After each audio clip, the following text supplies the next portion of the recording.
Champaign County Agriculture Today with your host, Dennis Riggs. Hello there, and welcome to Champaign County Agriculture Today. My name is Dennis Riggs, your host for the next 30 minutes or so, as we talk about one of the most important industries here in the U.S. and world, agriculture. Maybe you're involved in agriculture, possibly work on a farm. Maybe you're involved in a food service related business. It all starts with the planting of the seed in the soil out there that our farmers do here in East Central Illinois. And that's why we're glad you're tuning in, because in these series of programs on Champaign County Agriculture Today, we're taking a closer look at some of those topics that you may not know who to ask or have had time to ask, and that's why we put together a great panel that's going to bring the answers to those questions to you today. Our subject is biotechnology, and we've assembled a great panel here to talk about the various aspects of biotechnology, from the basics to maybe taking a look at the future a little bit. With me first here to my immediate left is Steve Stierwalt, and Steve's a farmer here in Champaign County down in the Sodorus area. Steve, tell us a little bit about your farm. Well, Dennis, I have a corn and soybean farm, as you say, here in the southwest part of Champaign County.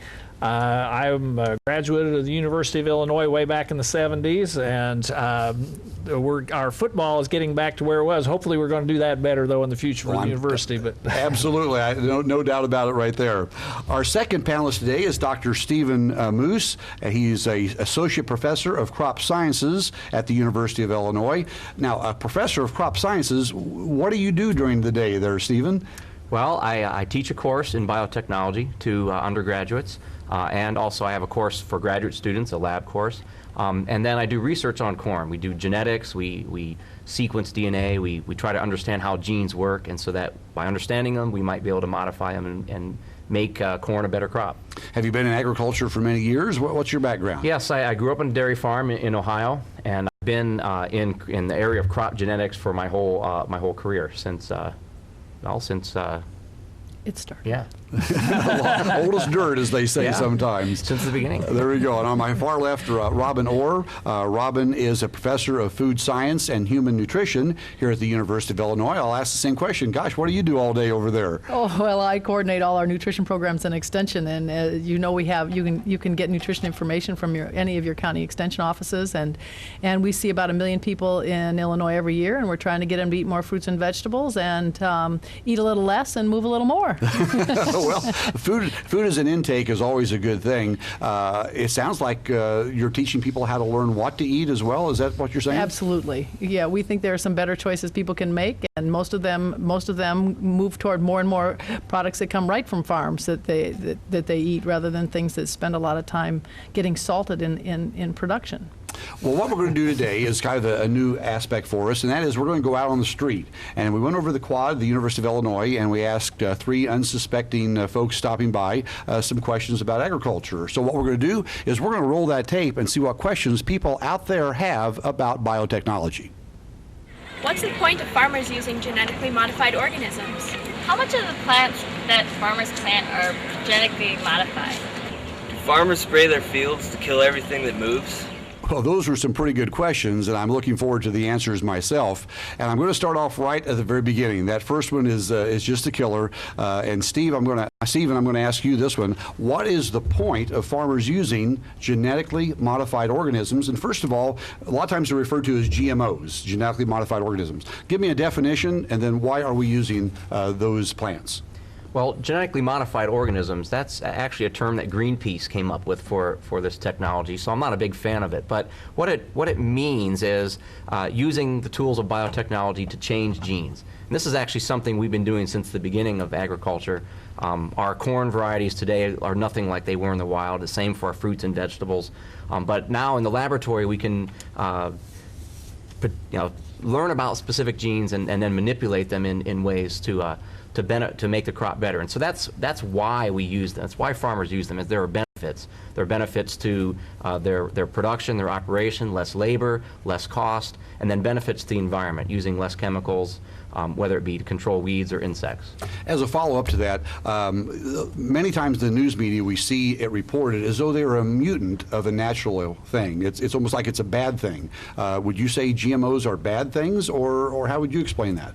They're definitely not bad. They certainly have, there are different genetic forms. So a mutant could be a different genetic form, but a lot of common things that we eat are mutants. Our tomatoes of today are large fruits that in the wild were only tiny little berries. So those could be giant mutants or so forth. So mutant is sort of a relative term, but the genetically modified organisms have been designed specifically to have particular benefits. Robin, I'm going to go over to you there in food and nutrition. Is there a separate study of genetically modified organisms? Does it make any difference when we talk about corn or a tomato or a grape, whether it's a GMO or not? Actually, it's in the perception of what it is, and people what Steve said earlier is very true. Genetic modification is something we've been doing, and we do it in humans, we do it in everything, and we get scared because we don't understand it. But in the perception of the person who's buying the food or eating the food, it's completely based upon how much they understand, and the more you understand about it, it's something that's what science does, and science is here to help us get better at things and to find better and better solutions to problems and figure things out in a way that makes them more economical and easier to transfer to other cultures and transfer in ways that improve the entire world economy. So I think that people get worried about food, and they get worried about things because they think that there are things out there that who knows what they are. And if we don't understand, then everything looks like it's the big bad wolf. But frankly, everybody in this has a really good, strong feeling about making things better. Are there examples of a genetically modified plant, or especially a plant that is not as good as the natural one? Or is it always that it increases the value of that plant or that vegetable? I would say the ones that read through Marketplace are the ones that improve the value. I'm thinking the things that don't work, we're not seeing. Economics is a wonderful thing. Economics, and a free market makes a huge difference in how things operate, and it's very different in our nation than in a lot of other places. So we are very fortunate that we live in a competitive environment. Well, Steve, let's take this question down to your farm there in Sedoris. Genetically modified organisms, are there any at your farm? Do you use this in your farming operation? Yes, Dennis, we do. We as I say, we raise both corn and soybeans, and we have examples of genetically modified in both. Roundup Ready soybeans is this year are 100% of what I'm raising, and about 30% of my corn crop this year will have some genetic modified organism in it. Stephen, what would you say on a bigger level? Let's talk about either the state of Illinois or whatever area you get a chance to see. And I know you go through different states also. Is this a trend nationwide as well as here in the Midwest? Yes, I think so. I think with soybeans, about 85% of the soybeans in the United States are genetically modified, and the corn is about 35 to 40%. Depends on the area. It's more popular actually here in East Central Illinois, mainly because of the rootworm resistant varieties. And then and worldwide, the use of genetically modified crops is increasing. It depending on the country, like South America is using them quite a bit, and China also is a large user of this technology. Well, every once in a while we hear about a country that does not accept a product. Soybeans, I guess, is probably the best example of that, Stephen. Why would a country want to reject a GMO product? There are a lot of countries that have hesitated to accept this technology, and the reasons may be different. And I think they sort of boil down to three main ones, though. One, like for example, in Europe, there's a lot of resistance to using this technology, and part of that is that culturally, people have a very close connection to the food, much closer, I think, than we do here. And since most of this is being done in the United States, the science, and it's U.S. companies that are marketing these products, there's some resistance to having a foreign product. It's sort of like the French don't like American wines, it's sort of that idea. So that's one reason. The second reason is they also in their in other countries, bringing these products in from another country like ours may disrupt their agricultural system, their trade balance, and so forth. And so that gets into then the third reason, which I think is a trade issue sometimes, where they have to support already the agricultural system in their own country, and then having imports disrupts that. So there's some maybe a political issue there to keep these products out. So you're saying it's possibly more politics and policy than actually the product itself? Yeah, that, and then public perception. I think here in the United States, we have a high degree of confidence in our government regulating these products, the safety and so forth. And in other countries, they don't have that. So that's another issue, too. There's a little more fear about the safety of them. Well, Robin, I'm going to turn to you on that question. In food and nutrition, I'm sure you work hand in hand with the folks at the Food and Drug Administration, the USDA, as far as making sure that this supply of food that we have here in the United States is safe as well as plentiful. What hoops do the food products have to jump through to make it to the supermarket shelf? They jump through a lot of hoops. They have to first, before you even decide what you're going to grow, they make hoops that you jump through. Then when you get foods, and perhaps the food area where we've done more with biotechnology than any place is in seafood, and the hoops there are huge. And we move every day into more regulated markets. And the purpose of it being that food is safe. Sometimes it seems like it's a little big brotherish, but for the most part, all of the agencies are working toward a safer, cleaner, more available food supply. Well, we've talked to Steve about the crops that he grows out on his farm. What about the garden behind the house here in East Central Illinois, whether in town or some of our small towns out there? Are there genetically modified crops that we grow in our gardens?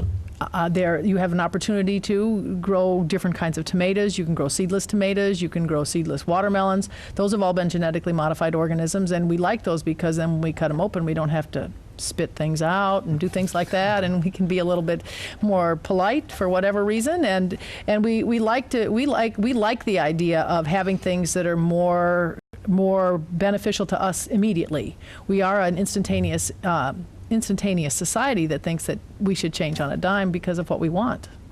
Well, Steve, I'm going to ask you this question that was asked by our folks out on the street. How much of the crops that are planted are genetically modified? First of all, give me some rough numbers there and give me a trend of what you're seeing throughout the state of Illinois.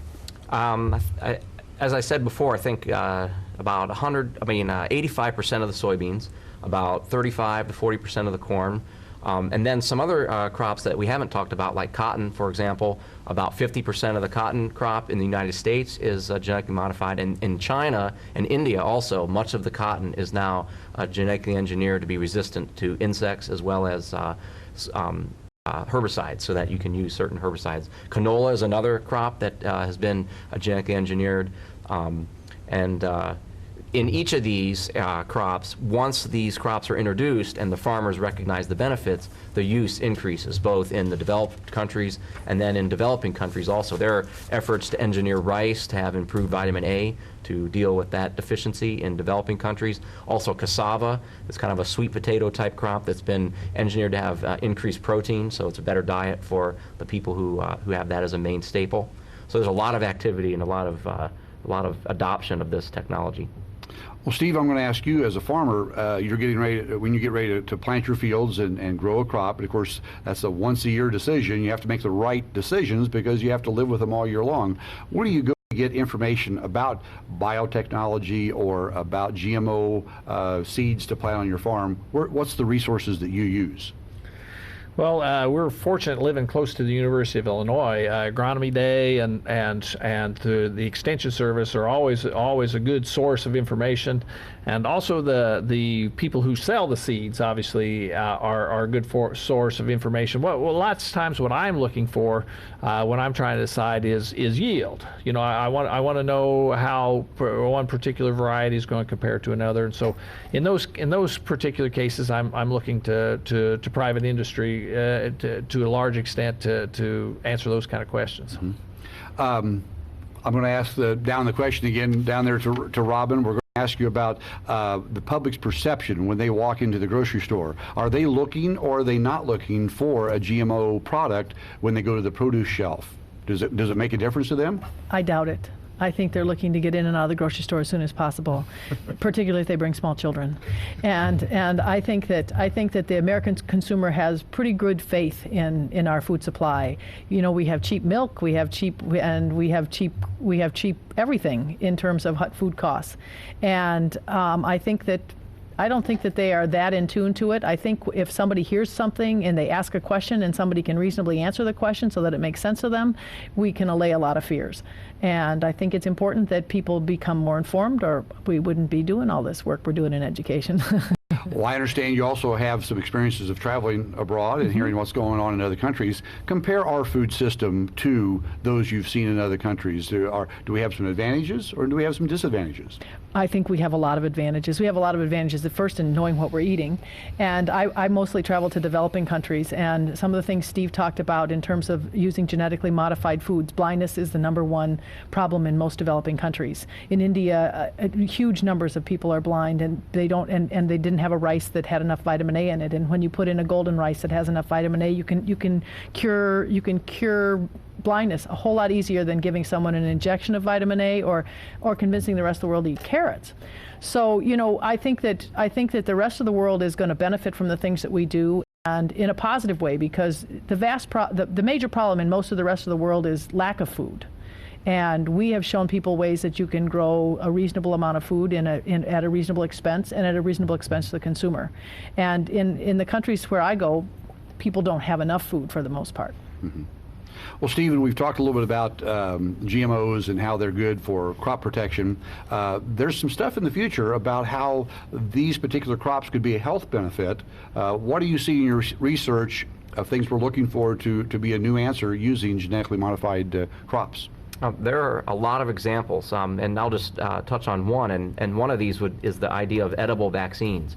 So no one really likes to get a shot, an injection, but most of our vaccines they have to be delivered that way because they need to be refrigerated, and that's the best way to deliver them. But scientists are working on engineering plants like apples or tomatoes or say bananas that can be made into like tomato juice or apple juice or banana pudding, where you could get your vaccine by eating this food. And this is really targeted to young children. Obviously most vaccinations are to young children, and also to developing countries where transporting these vaccines and an injection from someone that you don't know, even if it is a health official, is a real can be a traumatic experience for a young child. And so being able to deliver these vaccines, which they need even more than we do here. For example, hepatitis B, major problem throughout the world. We don't have so much of a problem here because we have vaccinations. But in other parts of the world, it's very difficult to get them. It's costly, and so this could be a way to do that. Well, Steve, you as a farmer many times take a look at the crop that you plant and the market for it as being the local elevator. A lot of times it goes into livestock feed, or maybe we don't even know where it goes. What about this idea of growing a crop that possibly has some health benefits way beyond just nutrition? My understanding of something like that, it would be very specialized, and you would be fairly small scale for that. So in our part of the world where we're raising bulk commodities, it wouldn't probably affect us a lot as individual farmers, but there's huge potential benefits, in the developing countries. Mm-hmm. Well, the whole idea of a food that's safe and pure is one you've talked about, Robin. And how much you think the consumer, when they go to the grocery store, is looking for more than just that? Are they really seeking out? You've talked a little bit about they just want something fast and quick. If I was able to buy some produce that had higher health benefits than the stack of bananas next to it, is that something that we in agriculture should be looking into? Only if you can make it taste as good as you make everything else taste. People buy food based on taste, and it doesn't matter what you've done to the grape or to the banana or to the apple. If it doesn't taste good, if it's mushy and it doesn't work right, people aren't going to buy it. And they don't know sometimes, so those tasting little things work pretty well. But I think people go by taste. I think people want food to taste good. Would you say that there is a resistance, or is there a acceptance of genetically modified end result food? I would say there's an ignorance. Okay, I don't explain think that people. for me. I don't think people. I think there's a level that people are willing to tread on and to figure stuff out. And when they can't find it quickly and easily, they either dump it or they quit buying food. And since no one's quit eating, I think we're avoiding it. Mm-hmm. We're avoiding getting concerned about it. And in the world of risks, there are a whole lot of risks that are a whole lot more risky than what we're eating. Well, Steve, then I'll turn it over to you as you see the companies that are researching these different crops using biotechnology. Where is their emphasis? Is it on just a greater yield so there's more abundant supply, or is it for the specific things that Steve talked about here just a second ago?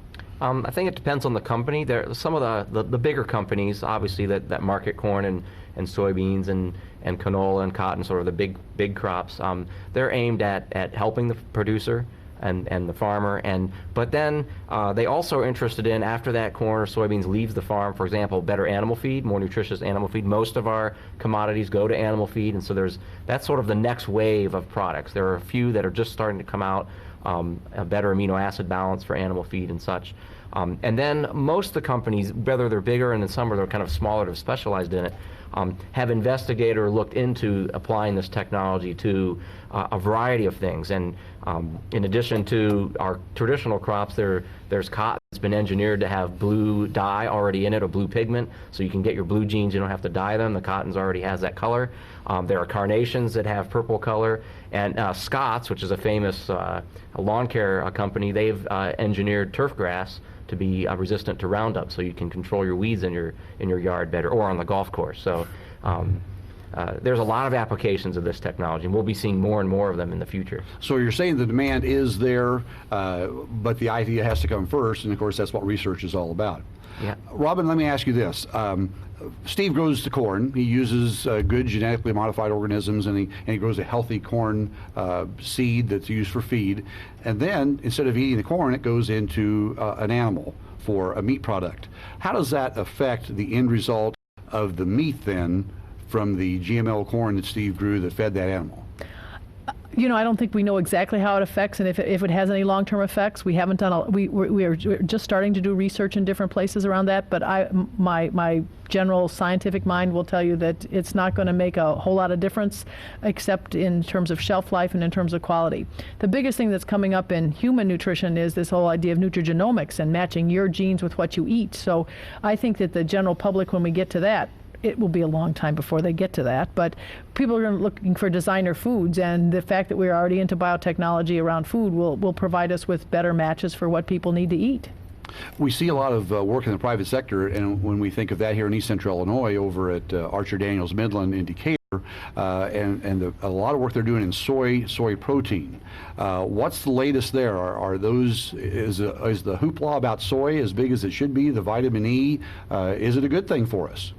Actually, soy is a reasonable part of a diet. We as a country like to eat more of everything, and I hope that if we're adding something like soy to your diet, you're taking something else out, so your total calories don't change. We have some other problems there, and I think that all of the issues around soy are interesting, and we don't know what's coming. We don't know where things are going. We're seeing conflicting reports in terms of health, and it's not going to. I don't think it's going to end up being a superfood. But I think it's a good source of nutrients for a whole lot of people, and if they enjoy soy, I think it's a great product. Steve, I know on the farm right now the squeeze of production costs are pretty high. Does biotechnology assist you in your farming operation to control those costs? That is one of the things that we look at when we're trying to decide, what we're going to be planting that year. When there's a trade-off that we have, let's just say, for example, Roundup Ready soybeans. There's an additional cost that pays for the research that has gone into these, and right now that additional cost to the farmer is about $20 an acre of actually planting Roundup Ready soybeans compared to conventional soybean. And so there is a trade-off in the paying an additional technology fee compared to we then will have to pay less for pesticides. And so when we don't have if you're looking at the economics of it, that's strictly the way we'll look at it, is what is the trade-off. But then there are, if you look at the potential environmental benefits of some of the not having to use some of the crop protection products, that is part of the equation also, I guess you'd say. Stephen, there's a lot of research going on at the University of Illinois in the South Farms. Is it all in the biotechnology world, or are there other areas in crop sciences that you're looking at as far as for future of agriculture? There are a lot of areas. It's multifaceted, and there are still some real problems that we have to solve in agriculture. For example, using less energy to produce the crop, and that energy also means fertilizer, because that's where a lot of energy goes into making fertilizer. That's one thing that we do. And so biotechnology is one tool. We still use conventional breeding. There's production management, and then looking at things from a sort of a systems view. And that's something that we're doing a lot more. There's variable rate technology. There's using the new global position satellites and using this information to try and most efficiently apply fertilizers or crop protection chemicals, whatever they may be. And so all these different things are being used, and biotechnology is one part of it. It's a major part, I think, of in terms of the genetic improvements. But there's more to farming than and producing a crop than just the genetics, and so we were trying to address all those. Okay, and Robin, we'll go over to your department. What's the future? What are you looking for? What's the big thing coming down the road that the Food and Nutrition Department at the U of I is working on for the future? I would say most of it has to do with prevention of chronic disease and better ways to eat, so that we could have a lighter nation rather than a heavier nation. You're taking calories out of food? No, we're taking calories away from people. Okay. Well, how do you do that? I mean, the food carefully. No, we have a nation that is overweight, and we have a nation that needs to do a lot of work around chronic disease, because on the other end, the healthcare costs are gonna sink a nation if we don't take care of it soon. So we really need to work on eating better, eating less, and moving a whole lot more. I see. That's probably good advice there. Steve, a last question for you. Your grandpa farmed, your dad farmed, you're farming. This whole idea of biotechnology, if Grandpa was listening to this program right now, what do you think he'd think about all this?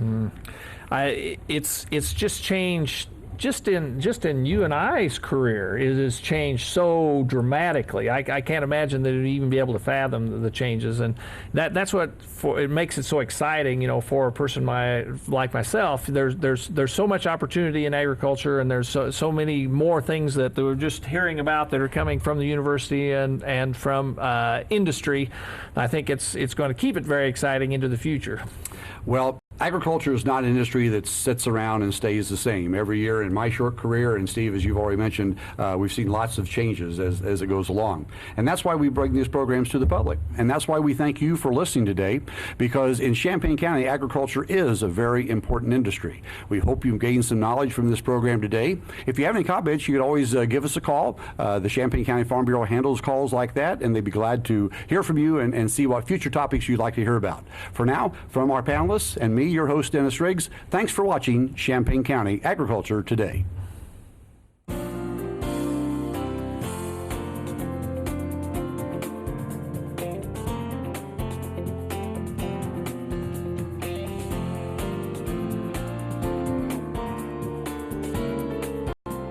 Champaign County Agriculture Today is brought to you by Champaign County Farm Bureau.